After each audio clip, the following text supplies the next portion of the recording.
Good production. You know, go hold me down. No, I'd rather be alone. Can't go hold me down.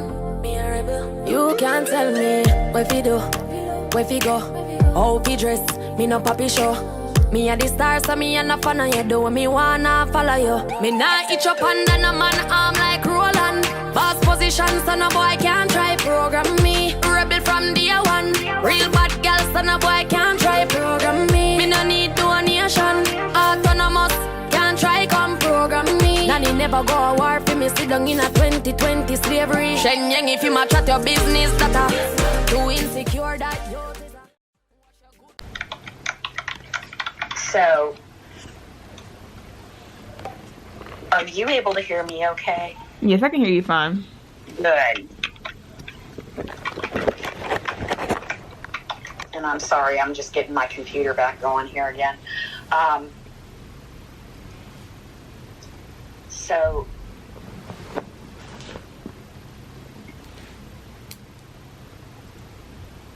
I think the main thing today is that I can send you all of the stuff that we talk about in your UNC My Chart, if that will work for you. And it'll be like an attachment. And after we're done talking today, then I'll send that to you. Dr. Chris talked about having 2 cycles of treatment, which will end up being 4 treatments altogether. Because the treatments come every 2 weeks. And I have that written down for you. The treatments are every 2 weeks. And 1 cycle ends up being 4 weeks. So he's talking about 2 of those. And then following up with another PET scan to see if there's any need for any more treatment or what he's going to do. Because we're trying to cure this for you. And we expect to. Mm-hmm. When you come in the clinic for your treatment that day, Heavenly, you'll be given some anti-nausea medicines, really long-acting. You'll be given a steroid called Decadron, which you may or may not have ever had before. It is like a steroid, kind of like prednisone. Have you ever heard of it? No, I haven't heard of any of those. It will help with nausea. It also helps prevent an allergic reaction to the medicine. So that's the idea. And then Dr. Chris said that he talked with you about giving you that Lupron shot, and that is supposed to help preserve your fertility and prevent you from getting pregnant during your treatment. So that's the goal. You'll have medicines to take after your treatment at home, and they're on a schedule. And the reason for that is we're trying to prevent you from having nausea, because nausea is a really strong part of this treatment. It's a really common side effect. So we give you some pretty heavy duty medicines to take on a schedule after your treatment for several days, and I'll give you a calendar once I know when you're going to get treated, so that you know exactly what you're going to take when, and you don't have to think about it, because I don't want you to be overwhelmed with all this. So the treatment itself is going to take probably under 2 hours. And when you come in for your first treatment, just go ahead and take any normal medicine that you take. You can make sure you eat your breakfast, all that stuff normally. You don't have to be fasting. We have warm blankets here. We have snacks and drinks. You'll be in a kind of a leather lounge chair that's got like a tray on each side of the arm. Some people will bring like a laptop and do work on it if you want while you're getting your treatment. That's entirely up to you. I know that we don't have TV here, so you'll have to bring something to kind of entertain yourself while you're here. So whether that's your school stuff or games, whatever, just be prepared to have something to do for the time that you're here. And again, I think you'll be here about 2 hours. These medicines are all given one after another. So they'll give you this first drug called adriamycin. It looks like red Kool-Aid. When you get it and you urinate the first time or two after having it, you may see a little bit of a pink tinged urine, and that's normal. That's just from the medicine. So don't be afraid of that. Please interrupt me, Heavenly, if you have any questions while I'm talking, okay? Okay. Don't worry about being polite and waiting for me to finish. So they'll give you that, and that's a real quick treatment. That's only about 5 minutes. And then they'll go on to give you the Velban, which is the second one, and that's short too. That's in about 10 minutes. And then you get your third one called dacarbazine. That takes an hour. That's the one that takes the longest. And then the last one, the bleomycin, is given over quick 10 minutes. So all in all, it's not a real long treatment, but if you are here for lunch, bring something to eat if you want something more than just a snack or something. Mm-hmm. Because of COVID, you won't be able to have anybody with you for your treatment. When COVID's over and we're allowed to let visitors in again, you'll be able to have somebody if you're still getting treatments with us. But we're not going to give you anything that you shouldn't be able to drive yourself home, okay? Mm-hmm.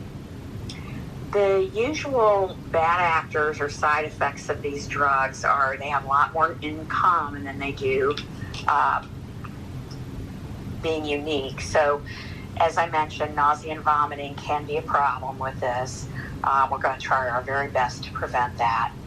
We can see some diarrhea for some people, constipation for others. You will be more at risk for infection. And that's just because of the way these medicines work on your body. And so you're going to have to continue to do the COVID precautions like you're doing now. Stay away from crowds if you can, and wear your mask when you're in public. The only other thing we tell you to do is to avoid raw fish, raw meat, wash your fruits and vegetables. Are you sharing a bathroom in your dorm with anybody else? No, they just recently moved her out. You have your own. Okay, good. So you don't need to take any special precautions with that. Wash anything fruit, vegetable-wise you eat with under the sink and get the dirt off of it. And otherwise, that's really about it for infection. Do you have a pet? No. I don't know if you're allowed pets in the dorm. Yeah, no. Oh, okay. So no worries there. All right.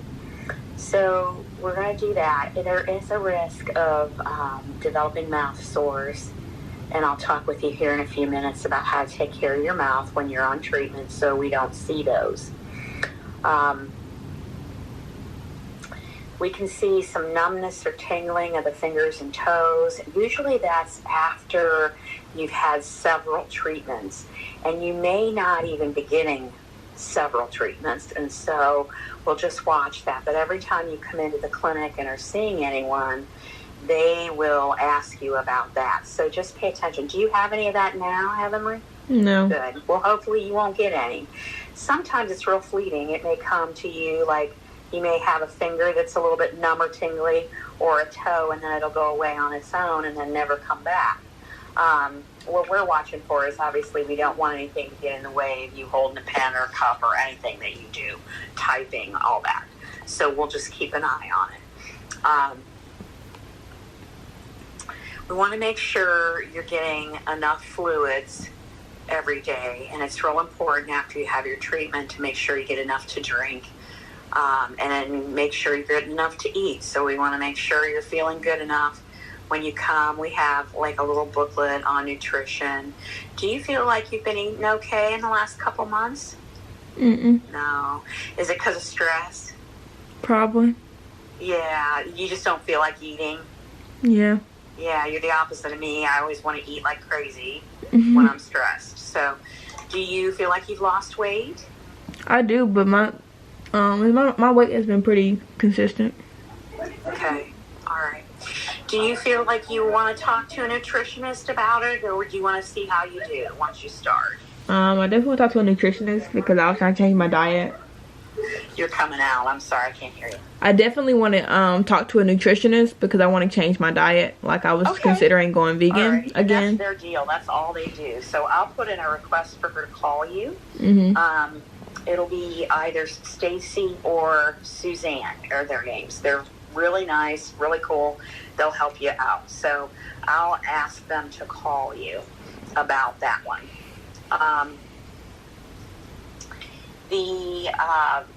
So the reason that Dr. Chris had you get your lungs tested was because the bleomycin can cause lung problems, and it can happen during your treatment or even when you're done. And so we don't give this drug to people with problems with their lungs. It can cause like a thickening of the lining of the lung. So if during your treatment you start to cough more or have trouble breathing or you notice you're wheezing, let us know.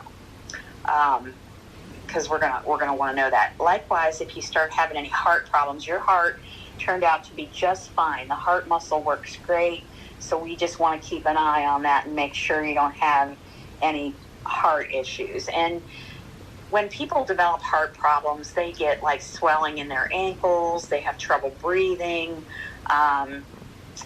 sometimes they get winded real easily. I would expect you to have some fatigue and weakness with this treatment. And it's different for everybody. You're very young and healthy otherwise, but it wouldn't surprise me if you start feeling winded when you're climbing steps or exerting yourself. That is to be expected with this treatment. And that's more related to fatigue and weakness. Nobody is expecting you to feel so weak and out of it that you can't get dressed, that you can't eat or drink and be quiet, like have a quiet day. You may not feel like doing a lot of strenuous things, a lot of walking or any chores, that kind of stuff. You may not feel like doing cooking. You may not feel like doing your laundry for a couple of days. Just listen to your body, as active as you can be, and keep your normal schedule. Sometimes that helps with everything, including moving all your muscles and stuff, but it's also good for your head in terms of, psychologically being around your normal lifestyle as much as you can. Are you planning to continue with classes and all of that too? And are you working too? Thank goodness. So you just have to concentrate on you. Mm-hmm. And are you doing a lot of virtual learning, or are you going to classes physically? My classes are all virtual. So you can your time is not your own really, but you can kind of pace yourself and, rest your eyes for a few minutes if you need to, right? Mm-hmm. Okay. All right, good. So when you start this treatment, what I want you to do is, I mentioned that it's possible to have, like sores in your mouth. And so what we want you to do is we want to try to prevent those if we can. So I want you to rinse your mouth out if you can. Take care of your mouth like your dentist tells you, like the soft bristle toothbrush. Floss if you floss. If you don't floss, don't start now and get your mouth all worked up. But the big thing is to rinse your mouth after you eat and at bedtime, if you can, with an alcohol-free mouthwash. You can buy those anywhere, or you can make your own using a little bit of baking soda, salt, and some water, and put it in a container. There's a recipe in here for you. And you would just swish it around your mouth and spit it out. What's wrong with the alcohol one? I have Listerine already. I use Listerine on a regular. You use Listerine? Does it say alcohol-free on it? I don't think so. Okay. Because it burns you when you use it? Yeah, a little bit. But I'm so used to it. So that probably has some alcohol in it. I know Listerine makes one that's alcohol-free, and you could use that. But for some reason, the alcohol in mouthwash dries people's mouths out more, and that can make you more susceptible to mouth sores. Mm-hmm. So get yourself some Listerine, alcohol-free. And I don't know if you still get that burny, tingly feeling with it, but it'll take care of things for you. And just try to rinse your mouth with it 4 times a day. the eating part, we'll get that taken care of. You're going to have hair loss. And that is probably going to be about 2.5 weeks after you start these treatments. And so I can send you a thing. There's a website called Chemo Diva. I don't know if you'd be interested in it or not. It uses your own hair. They make something for you, like a halo.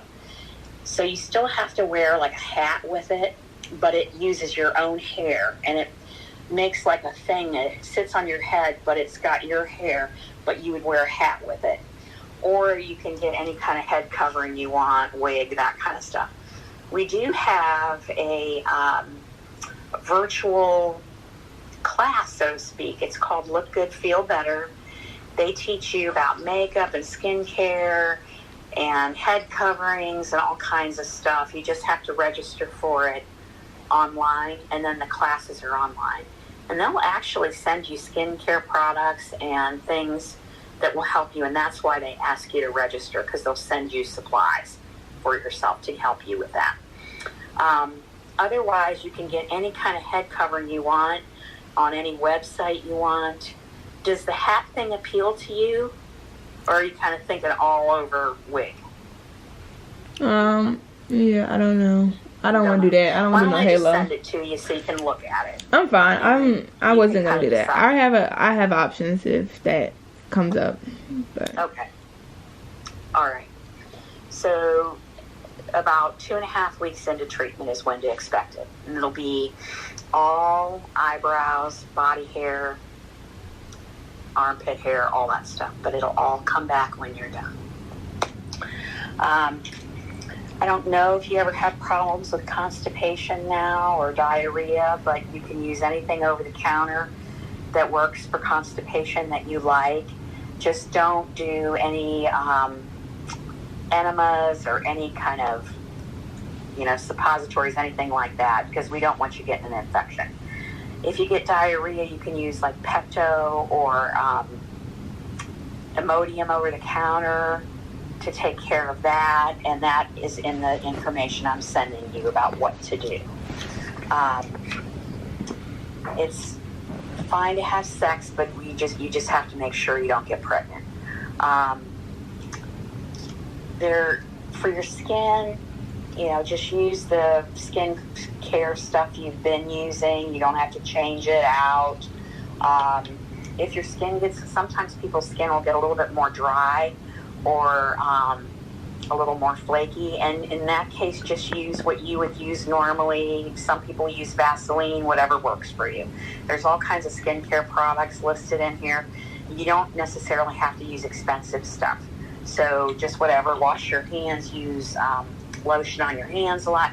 Looks like you have pretty nails. Do you have an application on them? Mm-hmm. Okay. So they are worried about infection with that stuff. So if you go to the same person that has done your nails, that you feel comfortable that they're not going to cut you or give you an infection, I think it would be okay to keep doing that. How do you feel about it? I don't necessarily go to somebody consistently. Uh-huh. So you're like me, you go to like a nail place and they do them. Yeah. So the worry is infection. And so you would have to make sure you felt comfortable with it, because we don't want you to get an infection in your nails. And so normally they recommend not having any kind of nail application other than polish. You can do your own nails, of course, but I'll kind of leave that up to you, because that's just kind of what they normally recommend. Keep your nails clean so that they don't get infected. Do you feel like you know how to reach us if you need to by phone? Mm-hmm. Okay. So after hours, weekends, holidays, that kind of stuff, when we're closed, an answering service picks up the main number, and they'll get a hold of Dr. Chris or one of the partners. We always want you to call us if you get a fever.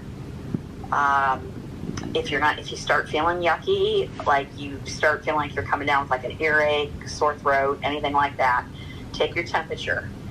Because if you have a fever of 100.5 or greater, that's what we think of as fever. That's a pretty significant fever. Call us right away. Don't sit on that. Likewise, if you get any kind of trouble breathing when you're at rest, or any problems with, chest pains, bleeding anywhere, you need to let us know right away. Does that stuff make sense to you, that we think of that as an emergency? Okay. Otherwise, if you call us during the day, Susan or one of the nurses will absolutely find out what's going on with you, do an assessment, talk to Dr. Chris, and get back with you. Okay? So when you're all done with this, and you will get done with this, Dr. Chris will talk to you about how he's going to check you moving forward after your treatment to make sure this stuff doesn't come back, and that you're fine, and that you're not having any side effects from the drugs themselves. And so he will talk with you the whole way through about how he's going to do that. Because these drugs, very rarely, and I talk about that, I mean like less than 5% of the population, millions of people have had these. But you can develop, with cancer therapy, you can develop problems later on. And so that's just because of the drugs and the way they work on the cells. And so it's going to be real important for you not to lose touch with him, or even if you end up leaving North Carolina, just to get checked every now and again to make sure you're okay. So, Heavenly, I kind of went fast there. What questions do you have for me? How long afterwards will it take for my body to go back to natural? I'm sorry.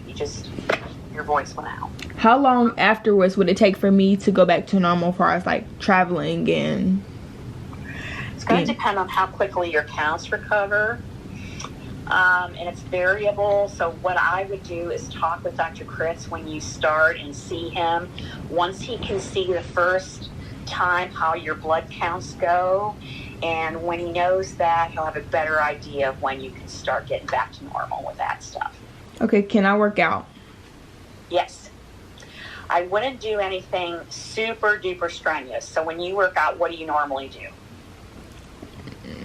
It looks cardio strenuous. And workout and cardio and weightlifting. Like walking, elliptical. I don't walk. Walk is like every day. So I do more so like running. What do you do? I do weightlifting and cardio. Weightlifting and cardio, that's fine. Just make sure you get plenty of liquids, when you're exercising. So when I say plenty, I mean like 8 cups of water at least. Yeah, I aim for a gallon of water a day. But yeah, it's fine. You just listen to your body. Actually, they've learned in the last 10 years or so that the more people are able to stay active and moving, exercising, that kind of stuff, the better they do, and the less fatigue and weakness they feel. So you already got a leg up. Mm-hmm. Okay, because I had stopped. It's been a few months since I've been out because you felt yucky. And since I stopped, yes, because you're tired, and that's the lymphoma talking.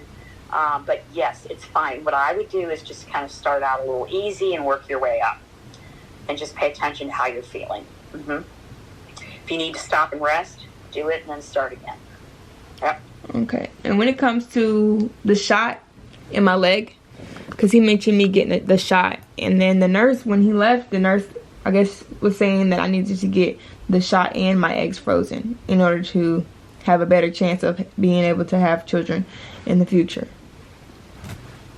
So, yeah, if you could, the shot, is there a point of the shot if I'm getting my eggs frozen? I'm not sexually active, so I'm not worried about getting pregnant during treatment. Getting pregnant for it. That'd be a great question for UNC, because I don't know that they would still need to give you the Lupron if you are harvesting your eggs. Okay. Well, if I